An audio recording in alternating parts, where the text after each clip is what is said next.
Hey everyone, welcome back to 82 Toothpicks, the show where every movie is an estate planning movie. Just a quick note before we start. We're taking a short summer break, so we're stepping away from new episodes for a few weeks to rest up and get ready for what's next. New episodes will start back in August. But we didn't want to leave you with nothing all summer. So while we're out, we're replaying some of our favorites. The ones we keep coming back to, and the ones newer listeners may have missed.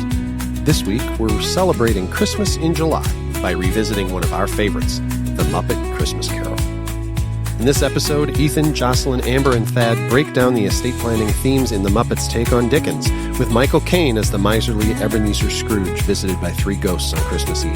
There's strategic generosity, there's giving what you have at the right time, and we talk about what it takes to change the legacy you leave behind, and why even Marley's old business partnership counts as succession planning. Enjoy this one, and we'll see you in August with brand new episodes. Welcome back to 82 Toothpicks, everybody. Yay! Woo! It's still Christmas. We're still doing Christmas movies. This is our last one, though. Yes, our last one. Because this is our Christmas release. It's actually the day after Christmas that this will post. But oh, really? Yep. Keep the spirit going for sure. along. Yep. Boxing Day. Boxing Day. Oh, people need something to listen to on the drive home from family. Yeah. They're all going to tune into this In recovery mode now. because this movie slaps. This does. This is a good one. We are talking about what, Thad? Muppet's Christmas Carol. Woo! Yeah. Also, Jocelyn's not here today. So you have to amp up the So sound effects. So it's just the three of us. Okay. Anyway, yes, Muppet's Christmas Carol. I love this movie. It's good. I had never seen this movie until probably, I think we had been married for close to 10 years. And we're Amber's family, right? They do Christmas and Thanksgiving every other year. And this was a year where we had Thanksgiving on Thursday. We had the extended family, so like her grandparents and aunt and uncle and so on and so forth on Friday. And then her immediate family on Saturday. And so they've got years and years of tradition, but we'd never done all three parties all at once. And so on Saturday, we had Christmas party all day, soup for dinner, and their thing was, oh, we got to watch Muppet Christmas Carol. Why? Because that's just what you do after Thanksgiving. What? And now I love this movie so much. Yeah. Having seen it once for the first time when I was in my 30s. Like, this movie rocks. Luke's family has a tradition with this too. This is like their family Christmas movie. So he watched it like growing up, and I had never seen it till last year with his family. Oh, wow. So yeah, this is my second time watching it. There you go. It's fun. Yeah. Calica, our youngest, she watches this movie all the time. Like, she'll watch it in July. She'll watch it in March. Like, she loves this movie so much. Well, that's good. Yeah. It's a good movie to watch year round. Heartwarming. I was introduced to this movie a couple years ago with my church small group. We just all got together, like I said, like the week after Thanksgiving. Sure. And my friend Atticus was like, we got to watch Muppet Christmas Carol. I was like, what? Why? Back the truck up. Yeah. You have a friend named Atticus. I do. Oh, I didn't even catch that. Atticus? Is he 170? No. He's my age. Is his last name Finch? No. Why not? Does he go by Atticus? He does go by Atticus. Or does he have Why is this? Atticus is such an interesting name. He's an interesting guy. I love then that. It fits. I had a friend at law school who was not named Atticus, but that's what we called him. Nice. He looked at him and said, your name's Atticus. Yeah. We said, all right, Atticus Finch. That's just what we called him. It's weird how you just gain random nicknames. I know, right? College does that to you. Anyway, Atticus. Well, I had never really been exposed to the Muppets at that point. Okay. So that was my first time like seeing the Muppets. I mean, I had seen it as a little kid or something like that, but like as an adult, watching a Muppets movie was interesting. And then this kind of launched I got into the Muppets in the last few years because of that. Sure. So Tristan and I have actually been like watching the old show. It's Nice. all Watching on the Muppet Disney Show. Plus, right? Yeah. So like starting at like episode 1. Awesome. And we're in season 3 right now. And these like, I don't know half the celebrities, but the show is just. It's just so good. Yeah. Because it's a variety show. Yes. Right? Like exactly. Yeah. And there's music, there's dancing. All your favorite things. You gotta love it. I don't. Nothing I like don't hate telling music. a story with music. No. That's the thing. It's not telling a story. No, they're I know. doing It's a scene. performance. Yes, it's different. But this one is a musical. Yes. It is. Yeah. Okay. Not in the same way that Spirited was a musical. Okay. Tell me why. Well, first of all, because there are Muppets. So, There's real people right, but sprinkled about. well, yes, correct. I don't think of this movie as a musical. Okay. I think of this movie as a movie that has music in it. Okay, so what do we call these? I don't know. Oh boy, we need a name. It feels like Wizard of Oz. Like we said, is this correct. a musical? Well, And- it doesn't really and like not really. advance the plot. They just sing about the setting. Exactly. Versus Spirited, that it's like events the, happen. The music Yeah. is the Through the driving song. element of the scenes. That's how Greatest Showman was. They start this song when the people are children, and then they end a song when they're all in their adults and they're married. Right. Like the plot progresses during It's so songs. beautiful. And in Muppets Christmas Carol, I don't think it does. Agree. They sing in parts of this movie. And I think that's probably why I don't think of it as a musical. Interesting. That makes sense, yeah. Because if you like plucked the songs out, it would still. Yeah, it's Makes still sense. It's still a good movie. It's still the story. It's still everything. Still happens like it's supposed to. Mm. Interestingly, speaking of good movie, good story, this is widely regarded as one of the, if not the most accurate telling of A Christmas Carol Yeah. in film. Is that funny? Because Gonzo opens the movie like I'm quoting Charles Dickens, and Rizzo the Rat's like, "No, you're not." Interesting. Okay, so there's been lots of renditions of this. Yeah, and people think this one is probably the most closest. accurate to The most the accurate. to the I book. see a lot of people saying this is like their favorite too. Like, Yeah, like their favorite version it of just the wins people over. for sure. Yeah. Okay. I think that's Muppets. fun. Like that's the thing about the Muppets, right? Because you think, oh, it's Muppets Christmas Carol, it's going to be all over the place, right? And no, it is dialed in. This is an accurate telling of this story. We are true to the book, as true as you can be to a book. Yeah. Well, almost line for line. Yeah. In some scenes. How about the performance of the main character, Michael Caine. Michael Caine? Okay, I was reading about him and I don't know if this is true. I read that he did not break character once, even like when they stopped recording. He was in character the whole time. He never smiled. He never laughed. He said he didn't want to do anything Muppety, is what he called it. Yeah. So he was Scrooge the whole way like through. this performance for a person to be in that role with Muppets Yeah. and nail it like he nails the role, like that's Oscar worthy to me. Like I don't know how you act with Muppets and act like a normal human. Did this movie win? I don't think so. We should change that. We should have The our own 82 award show. Toothpicks podcast will now nominate No, it's, yes. Muppets Christmas Carol. We're gonna go back and revise. We're revisionist on this podcast. It's history. But yeah, he does such an He's so incredible good. job Yeah, so with that good. role, especially as like a lot of the. Okay, so would you argue he's like the main character? Yeah, he's the main character. okay. Yeah, So a lot of like the side characters are the Muppets. So he's Yeah. really the only And- like human who has like there are other role people at- on screen at all. Yeah, like his at- nephew. from time to time, Yeah. but for the most part, he's just talking to Yeah. puppets. Yeah. That would be hard for me.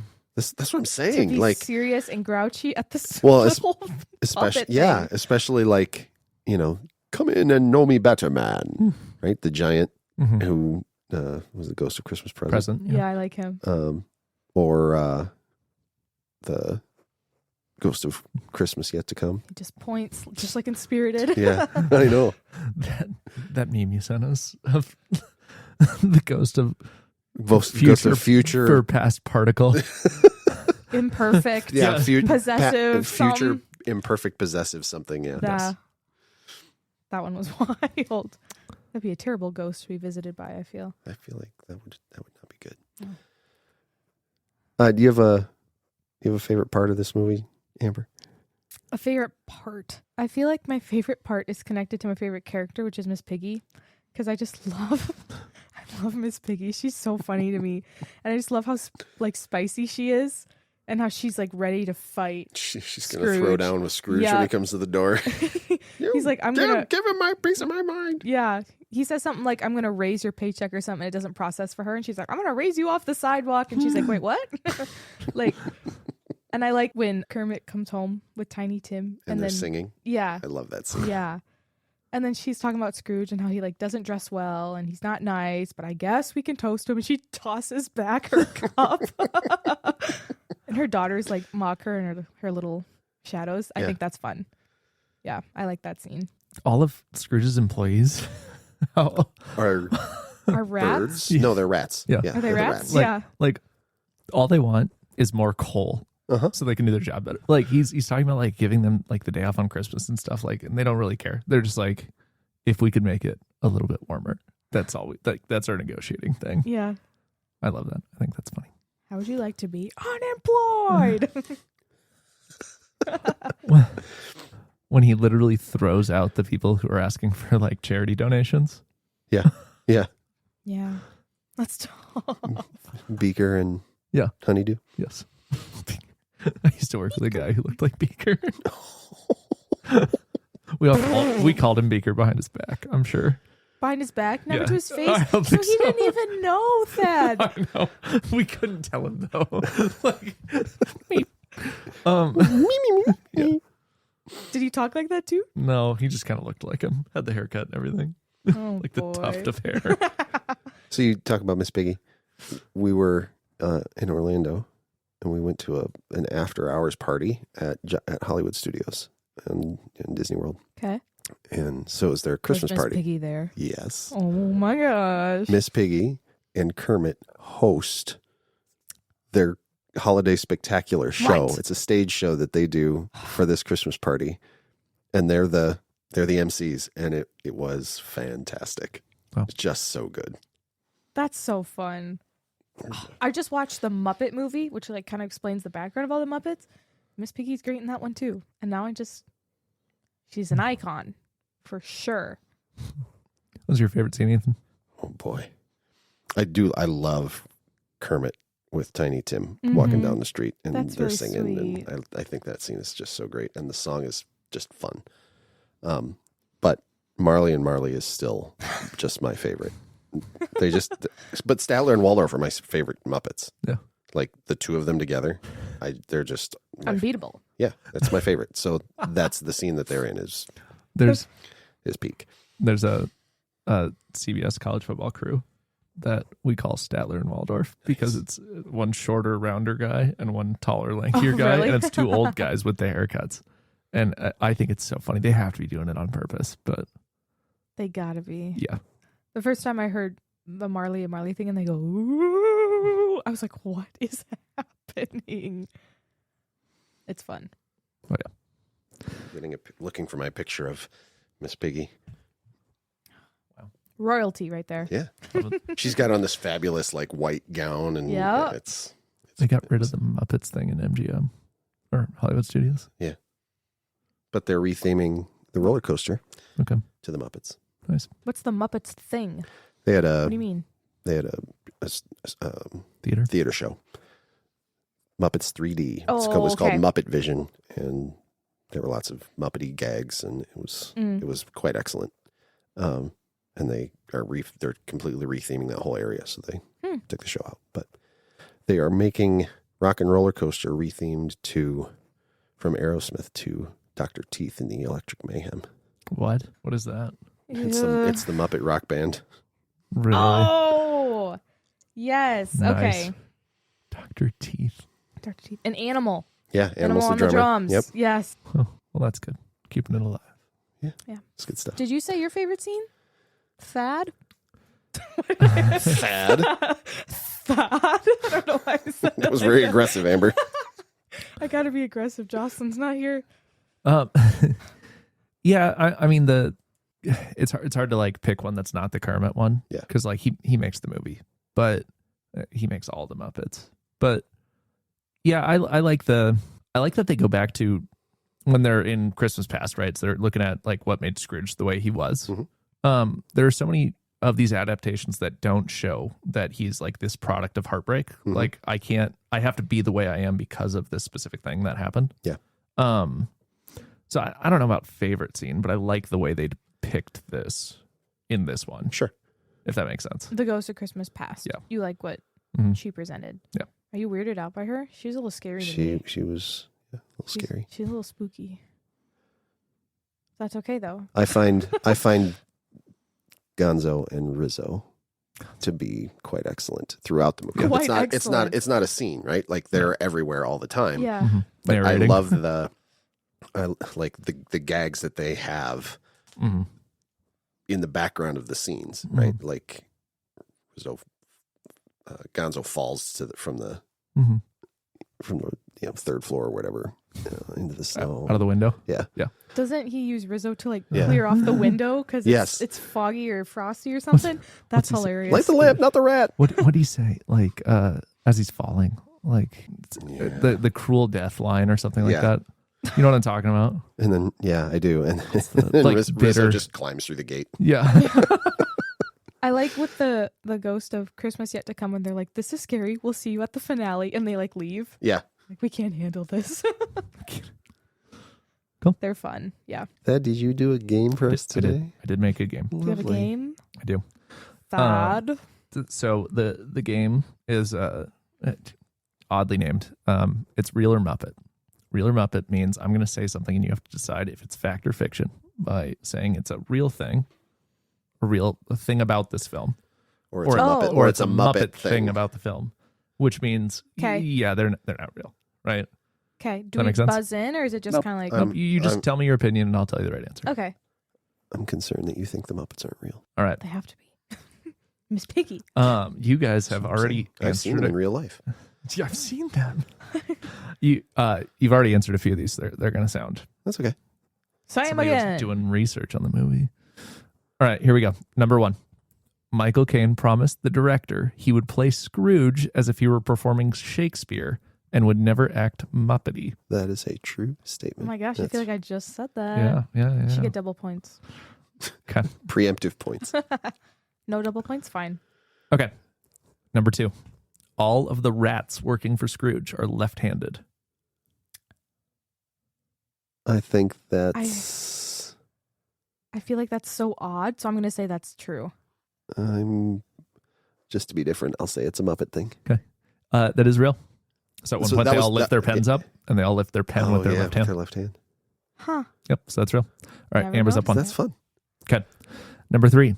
Disney cut a love song from the movie because executives thought the children would be too sad. I'm struggling to answer this one. You go first. That's a Muppet thing. Amber?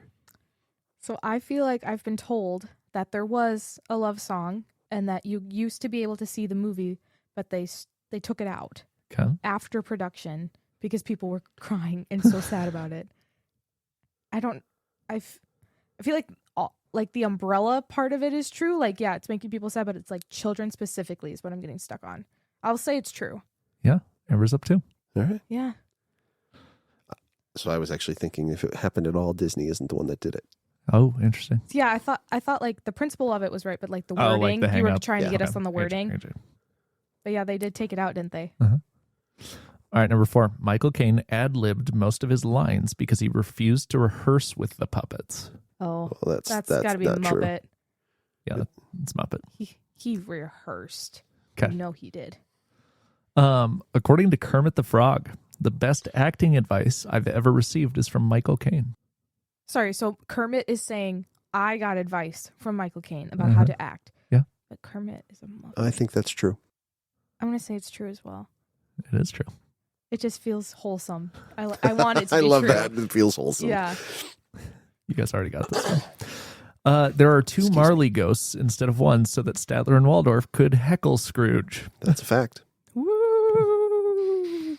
All right, number 7. There's a lobster hanging out of a window, and one scene is a joke about a weird Charles Dickens line. A lobster hanging out of a window? Yep. Can we elaborate how it's hanging? That's absolutely true. Is it like just flopping out of the window? Or... Sure, I'll say it's true. It is true. Do you know the line or the joke? What's it referencing? What I saw is that there's another Charles Dickens book that he talks about lobsters quite a bit. So they just kind of threw a lobster in a window here just to be like, we know Charles Dickens. We see you. Yep. Here's a lobster. All right, number 8. This is the first Muppets movie that was ever made. That's not true.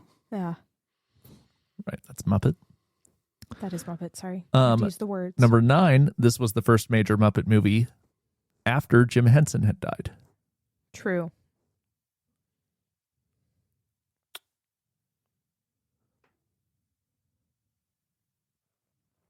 I'll say false to be different. It's true.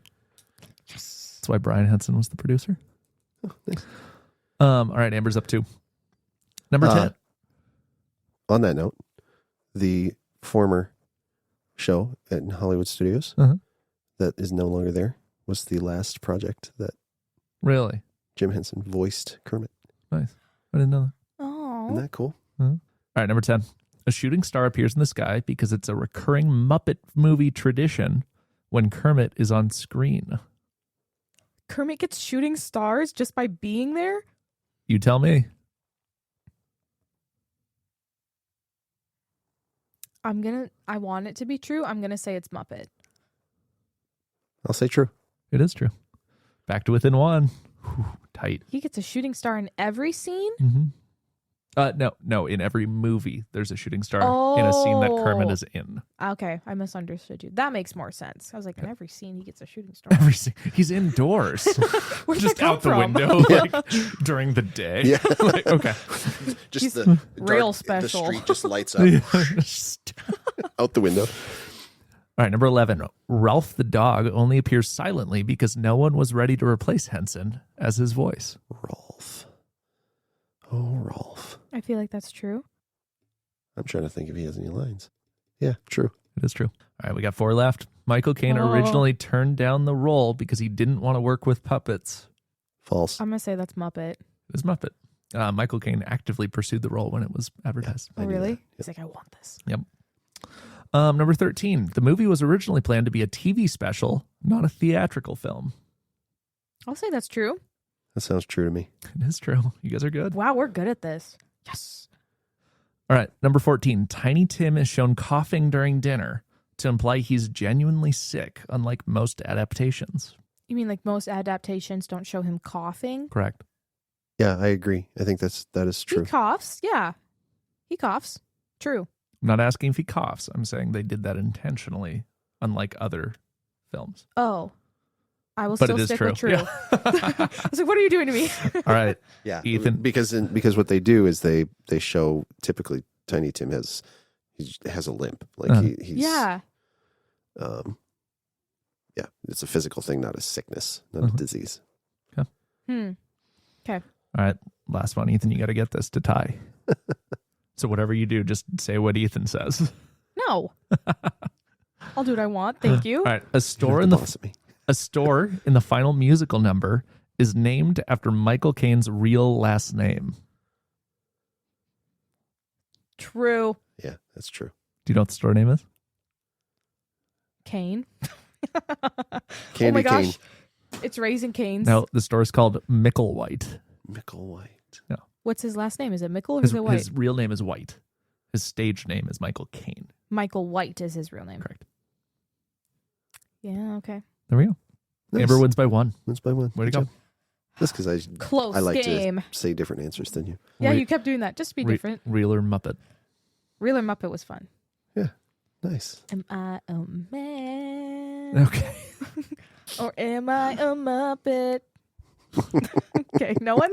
No, that's from the new movie, right? With Jason. If I'm a Muppet, Yeah. then I'm a very manly Muppet. Okay. I'll just sing by myself. That's fine. All right. Estate planning. Yeah. Estate planning.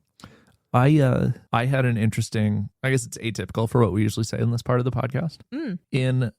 I found that the ghost of present Christmas, I forget what his name is. At one point, Scrooge says, is Tiny Tim going to die? Right. And present says, I can't tell the future. That's not my job. Right. There's a different person for that. But what I can do is point to the chair in the corner that has a crutch on it and tell you that things aren't looking good, right? We do meetings all the time where people are like, what should I do here? Oh, yeah. And our line is we can only plan for 80% of possible outcomes, right? If we had a crystal ball, we would charge people 3 times as much. That is the line. Well, if I had a crystal ball and could tell the future, I'd charge you 3 times as much money. Yeah. But I'd also be able to tell you exactly what's going to happen. Mm-hmm. Exactly. And this ghost is saying, like, look, based on the evidence we have, based on what we know about Tiny Tim, right? There's a good chance that he's going to die. I can't tell you for sure, but you have to anticipate that this isn't going to go well. Right. Wow, good connection. Let's not do estate planning per se document-wise. Right. But I think in planning, it's definitely All kinds of planning. something I related to. Yeah. Yeah, that's good.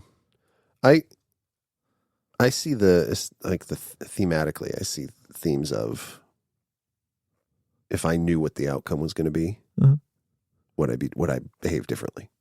Right. Mm-hmm. That, which is kind of what you're talking about, but this is more from a Christmas yet to come, right? And in the future, and Scrooge goes back and changes his ways, and he gives Bob Cratchit a raise, and he gives Kermit a raise, and he buys the turkeys or all of the right. He becomes generous because he knows what the future is. Yeah, and I think people want to have that kind of impact, and that's often what drives them to come and see us. Is they want to, either they are afraid of the future, which is what you're talking about, or they want to do something differently. They want to take action or make decisions because they see what the future is going to be, and they want something different. A lot of the work we do is about, I call it strategic generosity, right? Sure. It's about giving away things at the right time. And Yes. I think my favorite part in the movie was when Scrooge goes up to the charity people that he had thrown out earlier, and he whispers in his ear, like, I want to donate, but it's this amount. And we don't know what Scrooge gives, but Beaker's so moved by his gift that he gives him his scarf back. You know what I'm talking about? And like this idea that estate planning isn't just about, I want my kids to get my stuff when I die, right? It's about saying, I want to be generous. I just need to do it using the right vehicle. And it wasn't Scrooge just going into the streets and like passing out cash to people, right? It was finding the right people, approaching a team, saying, I want to be generous. Here's how much I want to give. You help me do that, right? That really, it showed Scrooge was developing in wisdom more so than just becoming generous. Sure. Yeah. I like the strategic, your framing of that, strategic generosity, or, strategic charity in a way. Because what we talk about, the way we define estate planning it's a little different than what your typical, just you go to the lawyer's office, is what you're going to hear there, which is we say that estate planning is control while you're alive and well. It's taking care of yourself and your loved ones if you should become disabled or incapacitated. And it's giving what you have to the right people, the right way, at the right time. And that's the implication, is that there's a right thing. And we help people figure out what the right thing is for them. Right. And so if you're coming in and to talk to us, you're looking for more than just, I'm just going to get a will done. You're looking to do it, maybe not the best way, but sometimes it's the best way. And that we get that question a lot, right? Like, what's the best option? Or sometimes what do most people do? You're looking for the thing that makes the most sense for you in your situation. Strategic, right? I like that. He could have given Kermit just a bigger raise, but he chose to give like his family a turkey, right? Which I know money-wise doesn't make a whole lot of sense, but it's the gift looked a couple of different ways, right? So we have the long-term gifting by giving Cratchit a raise, but also in the short term, like, what can I do for you today? Yeah, have impact. Exactly. It's good stuff. It is good stuff. Lots of legacy themes, right? Sure, I mean, that's the whole point of Scrooge's story arc here is changing his legacy. But that's the impact and the things you're talking about. And then he lives for 3 weeks. As we know, spoiler, As everybody knows. and becomes the ghost of Christmas Present. Right. Takes over the role. After working for a long time in records, I think. Didn't he have a desk job for years? I don't know. It doesn't matter. That's a different movie. Not the same. Yeah.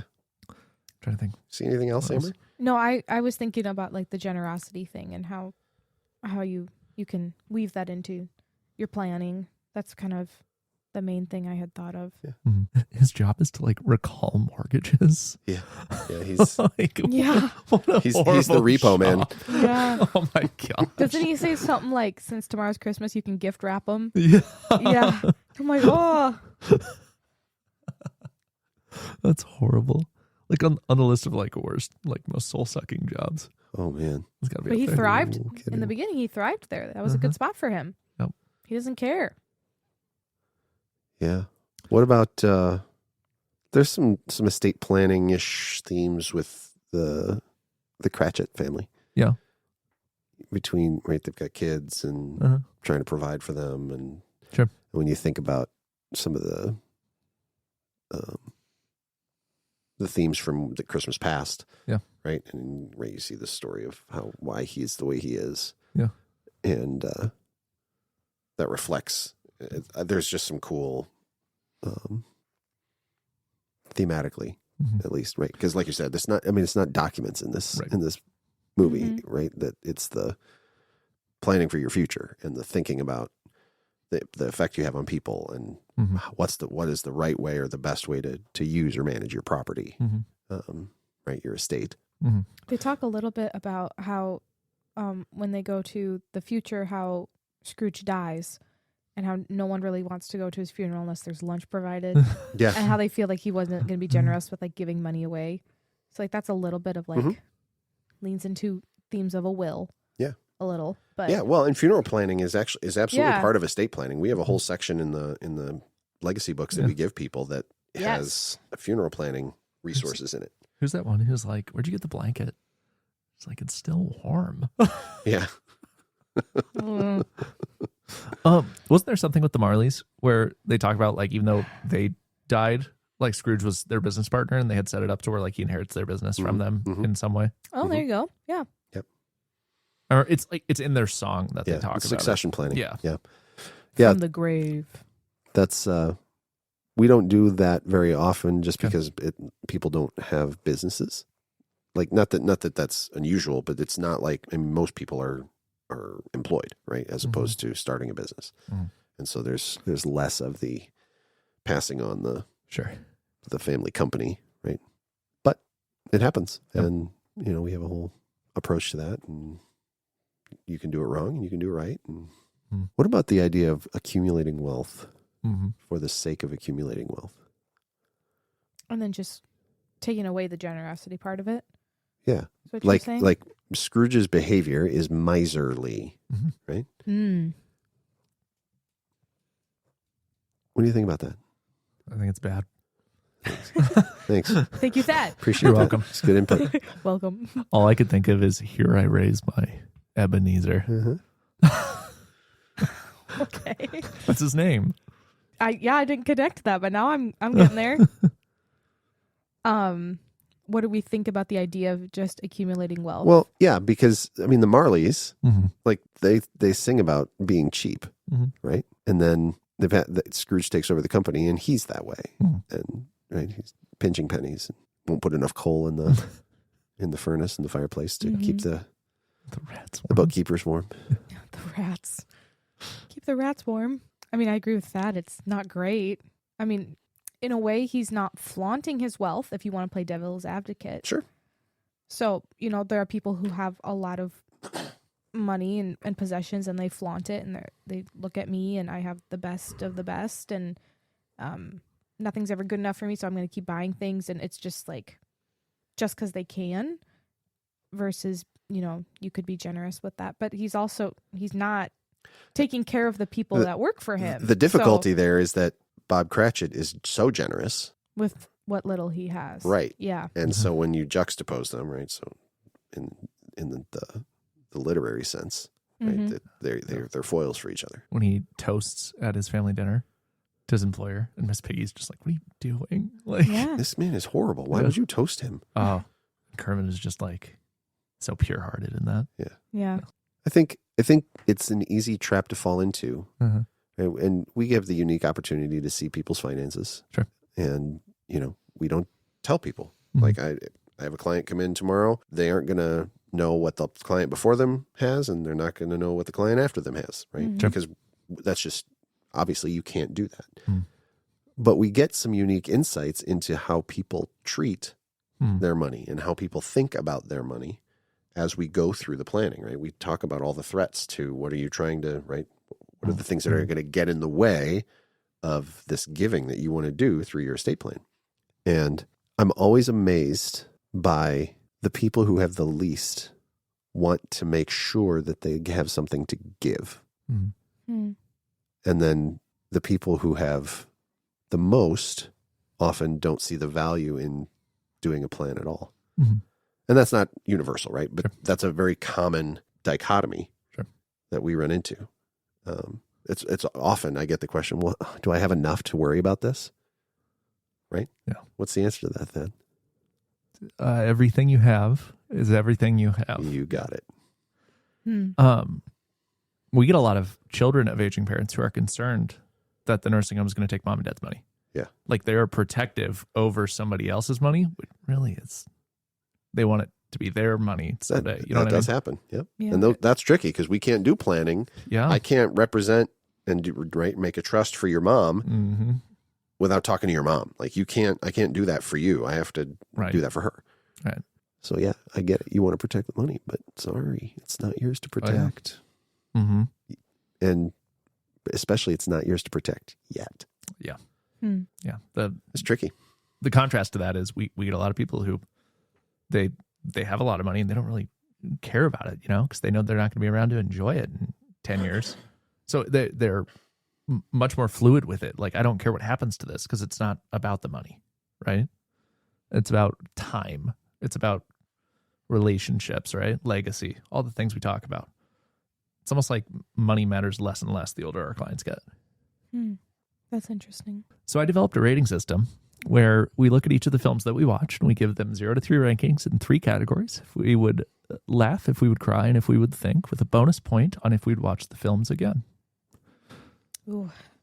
So it's going to be an interesting one to rate, right? Could see it going a couple of ways. It is. You want to start, Ethan? Sure. Do it. Granted, earlier you said I love this movie. I do. And this better reflect it. It's probably gonna get a 7 from me. A 7. A 7. Okay. Walk me through it. 2-2-2-1. Okay. So laugh, cry, think. Okay. I laugh at this movie a lot. Mhm. I mean, Rizzo and Gonzo are funny. Sure. Statler and Waldorf are funny. Mhm. And the whole premise of this very serious story being told with one human as the primary character and the rest of the main characters are Muppets. Like, I love that. Mhm. Think, I mean, it's A Christmas Carol. Like, this story makes you think. It's meant to make you think. Mhm. And then cry, right? I mean, there's lots of feelings, right? There's lots of things happening, lots of challenging things that go on, lots of, right? I mean, Tiny Tim and Bob Cratchit and Micro Mike. Yeah, so 2s across the board, and I will watch it again. I will probably watch it again very soon. before the end of the year. Sure. Okay. There you go. Yeah. Amber? I had the same rating, actually. Nice. Yeah, there's a lot of like little funny things that just like pop in and like lighten the mood a little bit. Yeah. Yeah, especially. And you need that. Yeah. Because it can get dark. Yes. So I appreciate that. Especially they in throw those Victorian England. Oh, so dark in Victorian England. Dreary. Yeah, Cry, there's just a lot of heart-touching elements. I hear so much about that song that they cut, and I want to see like how that would maybe change the Sure. the vibes Would of it the bump movie? it a little bit on the cry rating? Mm-hmm. Yeah, but just like the stuff with Tiny Tim and how, yeah, that's all very sad. Yeah, Think is a 2 as well, because you get thinking about like what you've done in your past and what you can do in your present to maybe change the trajectory of your future. And I would definitely watch it again. I will be watching it again. like next year. No, with the fam bam. There you go. 2s across the board. Come on, Thad. I don't know if I can get there on Cry. I think I get there on Laugh and Think. Heartless. Sorry. Motionless. It's so funny. So I was holding Elliot as we were watching this movie. And Trista kept like looking over at me and she was like crying. But was Trista okay? No, she was sobbing. She was crying. Okay. Yeah. And I mean, given our context, right? Like she sees Kermit like holding Tiny Tim as they are like singing in harmony, and then he dies Probably like 10 tore minutes her later. apart. Yeah, Trista was losing her mind during this.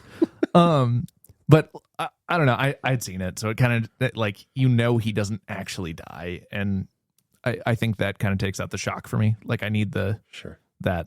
I'll still give it a 2 for laugh, a 2 for think, 1 for cry. I'll watch it again. I'm at a 6 on this one. Okay. So.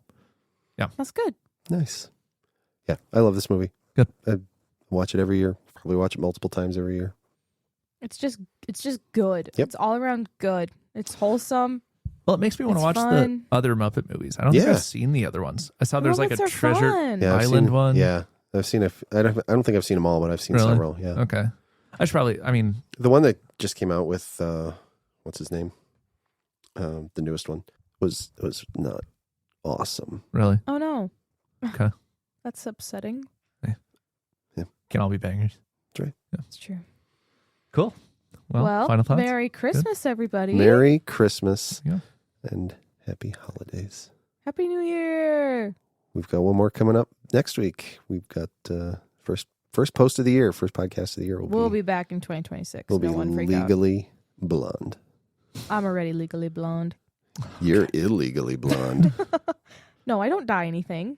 This hair's natural. All right. See you, everybody. Okay, See bye. Thanks for tuning in to 82 Toothpicks. This episode featured your hosts, Ethan, Jocelyn, Amber, and Thad, breaking down the movie. Want more? Check out Ethan's book, It's Not Too Late, for insights on securing your own legacy. Visit us at heisingalaw.com for all things 82 Toothpicks, including past episodes and more. If you enjoyed the show, follow us wherever you get your podcasts so you never miss an episode. And if you're watching on YouTube, don't forget to like, subscribe, and ring the bell. Remember, every movie is an estate planning.